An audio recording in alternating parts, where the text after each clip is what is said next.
Togo libération de l'Afrique. Quel choix entre le panafricanisme képiste et le panafricanisme discrétionnaire? L'invasion de l'Ukraine ravive le double moral politique international et ouvre les yeux aux Africains sur le fait que les droits, les libertés et la solidarité mondiale ne s'appliquent pas de la même manière à l'humain qu'il soit caucasien ou africain. Ces valeurs que l'on proclame pourtant universelles, ferment curieusement la porte de l'accueil mondial au peuple africain. Pire, les frontières du continent sont grandement ouvertes et laissent entrer les chasseurs de tous horizons en Afrique, y traire la vache à lait et partir nourrir leurs peuples respectifs. De cette situation humiliante et déshumanisante, les Africains n'en veulent plus. Ils décident par conséquent de prendre les taureaux par les cornes, d'engager le combat décisif, libérer l'Afrique et se donner la chance d'une meilleure vie chez eux et partout où ils se retrouvent. Comment se prennent-ils alors pour atteindre ce but ultime? Chasser la France de l'Afrique. Deux camps s'affrontent actuellement sur la meilleure stratégie à adopter pour renverser les rapports de force qui font que l'Afrique est sous domination multiple. Le premier est entretenu par le panafricanisme populiste, de rue qui organise une partie de la population, l'active à chasser la France de l'Afrique, à la remplacer du moins pour un temps et de façon géostratégique par la Russie. À part l'escalade de tribunes, les manifestations populaires, les débats incendiaires sur les médias et réseaux sociaux pour faire partir la France, les tenants de cette tactique n'offrent à l'Afrique aucun projet concret de reconstruction durable, réalisable, mesurable et évaluable. Le deuxième est plus discret. Il mesure les forces en présence et conclut que l'Afrique n'a pas actuellement tous les leviers pour renvoyer les Occidentaux chez eux. Pour ce groupe, la puissance mondiale penche plutôt du côté ouest. La Russie et la Chine ne sont pas assez puissantes pour constituer une alternative crédible. Il propose donc d'entraîner les puissances dominantes sur un terrain de la renégociation des accords déséquilibrés qui ont jusqu'ici scellé les rapports entre l'Afrique et le reste du monde. Quand l'on confronte ces deux positions aux expériences historiques des relations qu'a vécues le peuple africain et qui le conduisent à crouler sous le racisme de domination,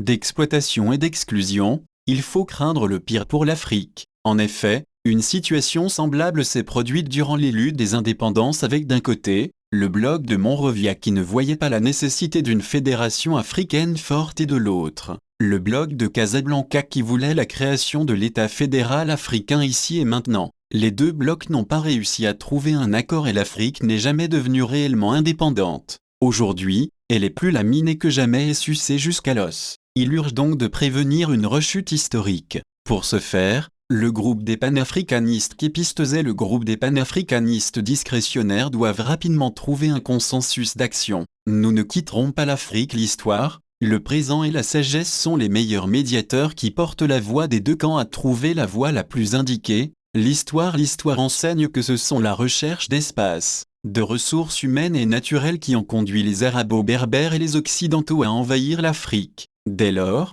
s'organise à grande échelle le pillage du continent et ce, à la barbe et au nez du peuple africain. Le présent depuis le 2 mars 2023, le président français fait une tournée dans 4 pays d'Afrique. Le but de ce déplacement est d'entretenir les intérêts de la France et de l'Occident. Nous ne nous quitterons pas en Afrique, parce que nous y avons des intérêts à défendre, dit-il aux Français. En clair, les forces coalisées, qu'elles soient occidentales, sino-russes et arabes, viendront sur le continent africain et y resteront que ce soit pacifiquement ou par la force. Les cris et les mouvements de masse qui en courent actuellement un peu partout en Afrique n'y changeront rien. Ce n'est pas parce que les villageois crient et font sonner les casseroles que l'épervier ne reviendra pas le lendemain pour emporter le petit poussin. La sagesse africaine, les adages ou les citations populaires transcrivent en réalité le savoir des peuples à identifier les vrais problèmes auxquels ils sont confrontés et à adopter les pratiques adaptées en vue de les régler. L'Afrique antique sait trouver des solutions aux défis qui lui sont posés et il est logique que les adages populaires pullulent sur le continent.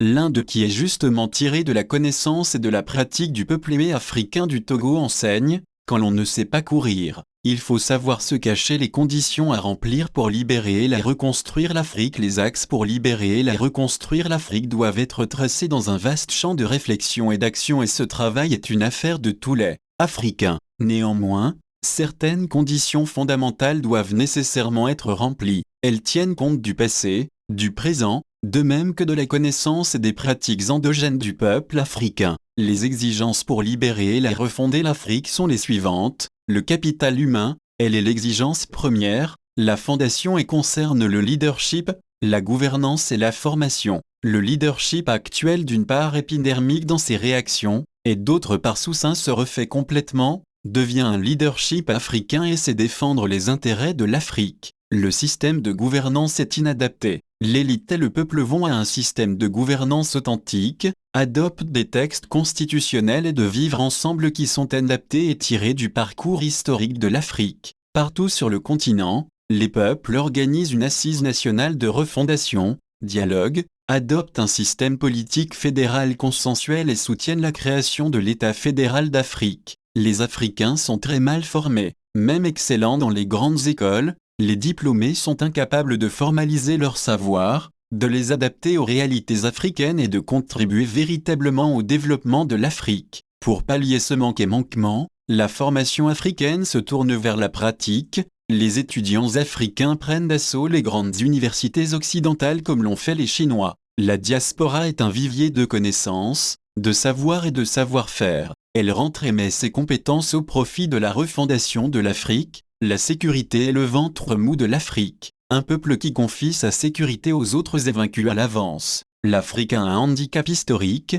celui d'être envahi par des puissances coalisées. Les autres maîtrisent ainsi le territoire africain mieux que les Africains eux-mêmes de sorte que le soldat russe, français, américain, chinois surveille depuis sa base de Moscou, Paris, New York et Pékin tous les mouvements des populations, d'animaux et de ressources minières en Afrique. La sécurité devient donc le chantier le plus colossal et ce ne sont pas les mercenaires de Wagner qui aideront les Africains à la maintenir. L'Afrique doit effectivement obtenir la démolition de toutes les bases militaires russes, turques, chinoises et occidentales de son territoire. Elle noue des partenariats qui favorisent la formation des militaires africains en dehors du continent. Les clauses militaires comportent le retour des retraités militaires binationaux sur le continent. Partout en Afrique, les techniques traditionnelles de protection sont remises à jour, les communautés locales formées à la défense. Le service militaire est obligatoire. L'Afrique fabrique ses propres matériels de guerre, obtient une dérogation internationale pour se doter de l'arme nucléaire en échange de la vente des ressources minières aux puissances mondiales.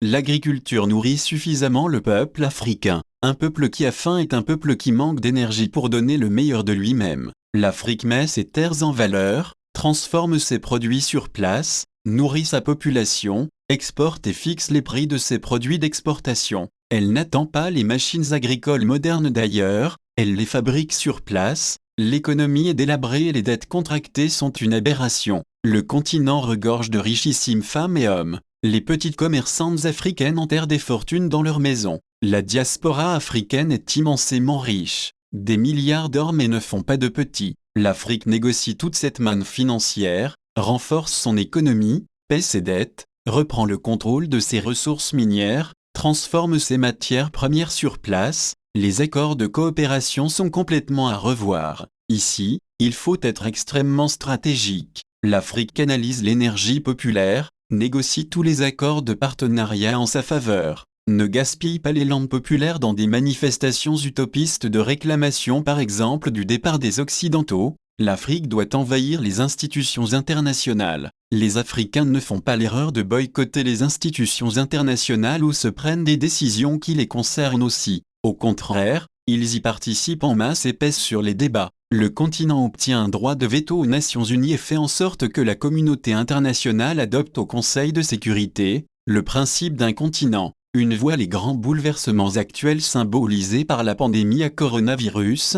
La guerre en Ukraine et le terrorisme constituent une chance rêvée pour l'Afrique de reprendre la place qui lui revient dans le concert des continents. Les peuples qui savent utiliser les grandes crises deviennent les plus grands, des dominants. C'est le cas des États-Unis et de la Suisse par exemple qui ont su intelligemment exploiter les deux grandes guerres mondiales en leur faveur. La géographie est du pain béni pour les Africains. L'Afrique est géographiquement bien située et son sous-sol regorge de toutes les richesses du monde. L'histoire au contraire a été fatale pour le continent, dans la mesure où l'Afrique a fait l'objet de multiples convoitises et est affaiblie sécuritairement. Le continent n'est donc pas actuellement dans les bonnes dispositions de courir, confronter les Occidentaux par la force pour protéger sa population. Mais elle sait se cacher et doit maintenant utiliser cet atout pour rebondir. Savoir se cacher, c'est avant tout concilier et réconcilier le panafricanisme képiste et le panafricanisme discrétionnaire en vue de mettre en place une action commune de refondation du système politique,